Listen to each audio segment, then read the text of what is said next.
Children who are the subject of alienation find themselves caught by their resident parent, usually the mother, but sometimes the father, after the parents separate.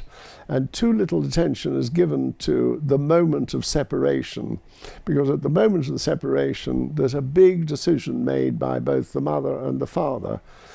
Who is going to take the children? Once one parent or the other has taken the children, possession is 9/10 of the law, and they become the primary carer. So nowadays, quite frequently, when you have a working mother and a working father, sometimes the fathers actually keep the children. And the circumstances of alienation can occur whether the children are living with the father or with the mother. The distress caused in parents when they separate, whether they're married or not, but the distress caused leads these unhappy parents to blame the other parent for what has happened. And as part of that blaming, these parents say to themselves, I am the only person who really, really understands the child. I am the best parent to bring up the child. The other parent, who has caused this marital breakup, has really not got the same position. And in consequence, the child becomes gradually closer and closer enmeshed with the primary parent, and that primary parent begins to indoctrinate the child against the other parent. And that combination of coercive control on a child means that the child is apprehensive and wary of the person who they're living with, the lovely parent, the loving parent on whom they depend and whom they love, who at the same time in the child's mind is a source of fear and apprehension.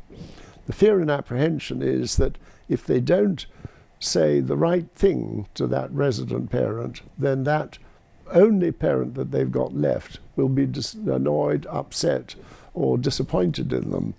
And the risk at the back of the child's mind is that they too might be rejected just like the other parent. And that experience, the psychological experience, causes turmoil in the child's mind.